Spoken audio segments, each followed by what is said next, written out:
Hello मेरे प्यारे student, कैसे हैं आप सभी। आशा करता हूँ सभी फिट होंगे। बच्चों, आज की इस वाले वीडियो में ना हम लोग एक्सरसाइज 8.2 स्टार्ट करने वाले हैं और इसका क्वेश्चन नंबर 1 सॉल्व करेंगे। लेकिन इस क्वेश्चन को सॉल्व करने से पहले आपको एक छोटा सा थ्योरम पता होना चाहिए। आइए, क्या है वो थ्योरम, मैं पहले आपको वो क्लियर कर देता हूँ ताकि आपको पूरे एक्सरसाइज में उसका हेल्प मिल सके। तो चलिए पहले उस थ्योरम को ही समझते हैं। तो देखो, इस थ्योरम का नाम है द मिड पॉइंट थ्योरम और ये बहुत ज़्यादा हेल्पफुल है ट्रायंगल को सॉल्व करने के लिए। देखो यहाँ पर क्या है कि जब कभी भी हमारे पास एक ट्रायंगल दिया हो, ठीक है, ट्रायंगल हम लोग जानते हैं कि 3 साइड्स होते हैं। तो अगर हम लोग कोई भी 2 साइड के मिड पॉइंट निकाल लें, जैसे मान लो ए से लेकर के बी तक की दूरी 4 सेंटीमीटर है, तो बीच की दूरी कितनी होगी, 2 सेंटीमीटर होगी। तो हम लोग बीचों बीच में 2 सेंटीमीटर में एक पॉइंट ले लेते हैं ई। उसी तरीके से इधर जितना भी इसका दूरी हो, इसके जो मिड पॉइंट होगा हमने उसको ले लिया एफ। और हम क्या कर रहे हैं, इस ई और एफ को आपस में मिला दे रहे हैं। यानी हमने क्या किया, एक ट्रायंगल था जिसके 2 साइड के मिड पॉइंट ले लिए और उनको मिला करके एक लाइन सेगमेंट बना दिया। तो ये जो लाइन सेगमेंट होगा ना, इसका इससे एक रिलेशन होता है। क्या रिलेशन होता है कि ये लाइन सेगमेंट थर्ड वाले साइड का हमेशा पैरेलल होगा, हमेशा। अगर आप लोग ये वाला यहाँ पर मिड पॉइंट लेते और यहाँ पर बीसी में एक मिड पॉइंट लेते और इन दोनों को मिलाते ना, तो थर्ड वाला साइड कौन सा बचता, हमारा एसी बचता।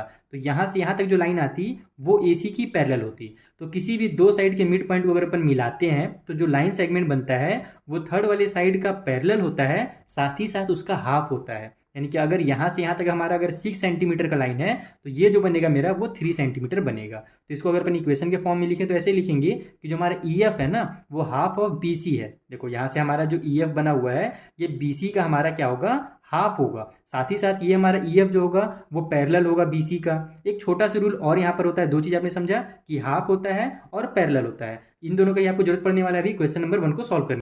उसके बाद एक रूल और आपको समझ लेना है जल्दी से, कि हमारा जो एंगल यहाँ पर बनेगा और यहाँ पर जो एंगल बना हुआ है, ये दोनों भी आपस में क्या होंगे, इक्वल ही होंगे। हमारा एंगल ए ई एफ, देखो ए ई एफ ये वाला एंगल और ए बी सी यानी कि ये वाला एंगल, ये दोनों भी आपस में इक्वल होंगे। तो ये आपको कुछ कुछ चीज़ों को यहाँ पर याद रखना है। और ये वाला रूल जैसे आपने करस्पॉन्डिंग एंगल्स के बारे में, अल्टरनेट इंटीरियर एंगल्स के बारे में, यानी पैरेलल लाइन वाले जो रूल आपने पढ़े हैं ना, उसी तरीके से इस एक रूल को भी याद जरूर कर लीजिए। ये आपके आगे चल करके बहुत काम आएगा। चलिए अब हम लोग क्वेश्चन में आते हैं और उसको कैसे सॉल्व करना है ये समझते हैं।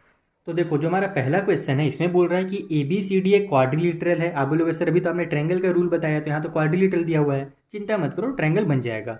समझो अभी कि हमारा ए बी सी डी एक क्वाड्रिलेटरल है। इसमें पी क्यू आर एस जो है ना, वो मिड पॉइंट्स हैं। किसके किसके, तो देखो जो पी क्यू है, पी जो हमारा मिड पॉइंट है वो ए बी का मिड पॉइंट है, क्यू जो है वो मेरा बी सी का मिड पॉइंट है, आर हमारे सी डी का मिड पॉइंट है और एस हमारा ई डी का मिड पॉइंट है, या डी ए कह लो आप लोग। ठीक है, ये मिड पॉइंट्स हमारे पास है पी क्यू आर एस।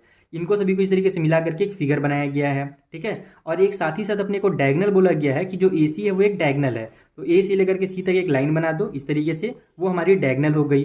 तो अब हमसे बोल रहा है कि आप ये शो कीजिए यहाँ पर कि जो एस आर बना हुआ है ना, देखो एस से आर तक की जो दूरी है, ये वाली जो लाइन है वो पैरेलल होगी ए सी के। ये जो हमारी लाइन ए सी है इसकी ये पैरेलल होगी, ये शो कीजिए। साथ ही साथ जो मेरा एस आर है, यानी ये जो लाइन है ना, वो ए सी का हाफ है, ये भी आपको बताना है। तो ये आपको रूल दिख रहा होगा, जो भी मैंने आपको रूल मिड पॉइंट थ्योरम बताया उसी से ये सॉल्व होगा। साथ ही साथ आपको पी क्यू और एस आर को इक्वल प्रूव करना है और लास्ट में ये बताना है कि जो पी क्यू आर एस है, ये वाला जो अंदर में डब्बा बना हुआ है, ये एक पैरेललोग्राम है। तो ये कैसे सॉल्व करना है मैं आपको कॉपी में जल्दी समझा दूँ।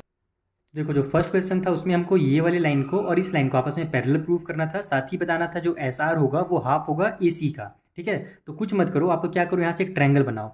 ये मेरा ए सी डी जो होगा एक ट्रायंगल बनेगा। यहाँ से अगर मैं ए से लेकर के सी तक जाऊँ और फिर डी में आ जाऊँ, तो ए सी डी मेरा एक ट्रायंगल बन गया। तो यहाँ पर आप लोग लिखो कि in triangle A C D. अब इस ट्रायंगल में जो हमारा एस और जो ये आर है, ये क्या है, मिड पॉइंट्स हैं। तो यहाँ पर आप लिखो एस, एस जो हमारा वो क्या है, मिड पॉइंट है और आर भी मिड पॉइंट है। तो S and R R mid points, are the mid points.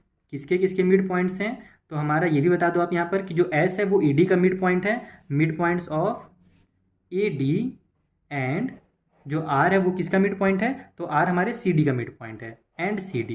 यानी कि जो हमारा ए सी डी जो ट्रायंगल बन रहा है, इसमें एस हमारा ई डी वाले साइड का मिड पॉइंट है और आर हमारे सी डी वाले साइड का मिड पॉइंट है। तो हम लोग ने अभी एक रूल पढ़ा था कि जब कभी भी किसी भी ट्रायंगल में हमारे मिड पॉइंट्स को आपस में ज्वाइन किया जाता है, तो ये जो लाइन बनती है वो हमारी इक्वल होती है और पैरेलल होती है इस वाली लाइन की। सॉरी, इक्वल नहीं, हाफ होती है और पैरेलल होती है इसके थर्ड वाले साइड की। तो यहाँ पर आप लोग ना यही थ्योरम को पहले तो लिख लोगे। ठीक है, पहले तो आपने इतना बता दिया ना। उसके बाद आप लोग ये जो हमारा 8.9 थ्योरम है, इसको यहाँ पर से एकदम उतार लोगे, जो आपके बुक में दिया हुआ है। इस थ्योरम थ्योरम को याद कर लो कि the line segment joining the mid point of two side, यानी जो लाइन सेगमेंट किसी भी दो मिड पॉइंट को ज्वाइन करता है दो साइड वाले की, वो ट्रायंगल के थर्ड साइड का क्या होता है, पैरेलल होता है। साथ ही साथ as well as half of the third side, ये भी आप यहाँ पर ऐड कर लोगे अपने से कि वो हमारा थर्ड साइड का हाफ भी होता है। ठीक है, तो यहाँ पर हमारा ये जब आप थियरम को याद करके यहाँ पर लिख लेना। ठीक है, यहाँ पर मैं आपको शॉर्टकट में थियरम 8.9 कर देता हूँ। ठीक, ये वाला स्टेटमेंट आप उतारना जो मैंने आपको भी दिखाया। उसके बाद आप लोग डायरेक्ट बता सकते हो कि इसीलिए मेरा जो एस आर होगा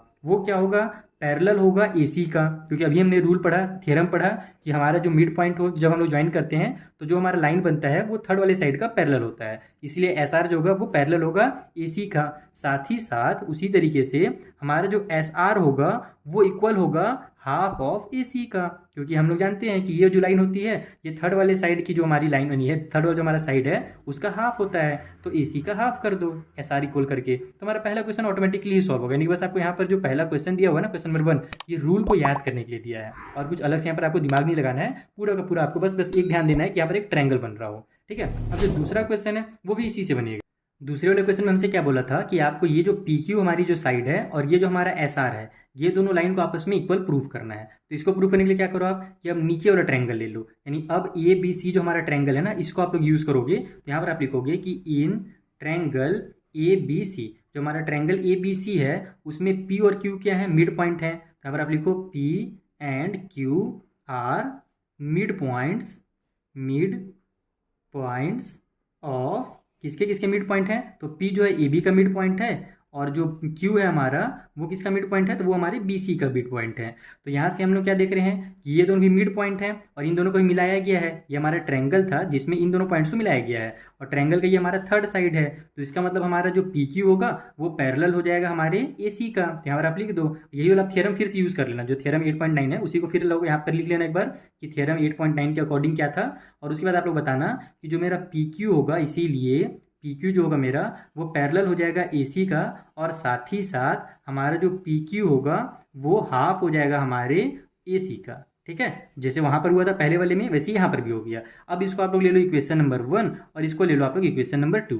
अब देखो आप लोग कि PQ भी पैरेलल है AC का और SR भी पैरेलल है AC का, यानी S और P भी हमारे, यानी SR और PQ भी हमारे पैरेलल होंगे, लेकिन हमको पैरेलल तो प्रूफ करना नहीं है, अपन को ये वाला जो इक्वेशन है ना इसका यूज़ करना है। यहाँ पर देखो राइट साइड में हमारा हाफ AC है, यहाँ भी राइट साइड में हाफ AC है, यानी अगर राइट वाले इक्वल हैं तो लेफ्ट वाले भी हमारे इक्वल होंगे। तो यहाँ पर आप लिख दो शॉर्टकट में कि from equation number 1 and equation number 2 हमारा जो एस आर है वो इक्वल प्रूफ होता है पी क्यू के, और यही तो अपने को सेकंड वाले क्वेश्चन में प्रूफ करना था। ये हमने यहाँ से सॉल्व करना शुरू किया है, तो यहाँ पर आप लोग इसको सेकंड नंबर भी जरूर डाल देना। साथ ही साथ जो हमारा थर्ड नंबर का क्वेश्चन है उसमें क्या बोला गया था हमसे कि हमारा जो पी क्यू एस आर है, ये वाला पी क्यू आर एस जो भी बोल लो आप इसको, ये क्या है, एक पैरेललोग्राम है। तो हम लोग क्या जानते हैं पैरेललोग्राम कब होता है, जब हमारे अपोजिट साइड जो होते हैं, कम से कम एक पेयर जो हो अपोजिट साइड का वो आपस में क्या हो, इक्वल हो और पैरेलल हो। तो अभी हमने क्या देखा कि एस आर और पी क्यू क्या थे, आपस में इक्वल भी हैं और पैरेलल भी है, क्योंकि हमने देखा इधर हमने यहाँ पर एक इक्वल वाला यूज़ करके हमने सेकंड वाले को सॉल्व किया था। लेकिन अगर अपन ये वाले इक्वेशन को देखें P Q parallel to AC and S R parallel to AC, तो यहाँ से हमारे दोनों में पैरेलल AC है, इसका मतलब एस आर और पी क्यू भी हमारा क्या हो जाएगा, पैरेलल हो जाएगा। तो फिर से आप लोग यहाँ पर लिखो कि फ्रॉम हमारा इक्वेशन नंबर 1 एंड 2, जो इक्वेशन है 1 और 2 है उसके अकॉर्डिंग हमारा क्या है, एस आर जो है वो पैरेलल है पी क्यू का, साथ ही साथ हमारा जो एस आर है वो इक्वल है पी क्यू के। इसीलिए हमारा हमने क्या देखा कि हमारा जो एक साइड हो गया वो पैरेलल भी हो गया और अपोजिट भी हो गया। तो यहाँ पर आप चाहो तो थ्योरम बना करके लिख भी सकते हो कि हमारा जो अपोजिट साइड है quadrilateral P Q R S का, वो क्या है, पैरेलल भी है और अपोजिट भी है, सॉरी पैरेलल भी है और इक्वल भी है। इसीलिए हमारा जो पी क्यू आर एस होगा, बुक में क्या नाम दिया है, पी क्यू आर एस ही नाम दिया है, तो पी क्यू आर एस जो होगा वो क्या होगा, एक पैरेललोग्राम होगा। P Q R S is a parallelogram, बस यही आपको करना था। अगर मैं क्वेश्चन नंबर 1 और 2 सॉल्व कर लिया तो तीसरा तो ऑटोमेटिकली ही सॉल्व हो जाएगा, इसमें कुछ है ही नहीं। तो आई होप आपको समझ में आ गया होगा, और मेन यहाँ पर आपको ये रूल समझना था कि हमारा मिड पॉइंट थ्योरम क्या है, और आई होप आपको दोनों अच्छे से क्लियर हो गए, क्वेश्चन भी और रूल भी। अब हम लोग मिलते हैं नेक्स्ट वाले वीडियो में। यहाँ पर जो अगला क्वेश्चन है ना, क्वेश्चन नंबर 2, उसे मैं आपको इसी तरीके से एकदम बेसिक कॉन्सेप्ट के साथ समझा दूंगा। Thank you for watching.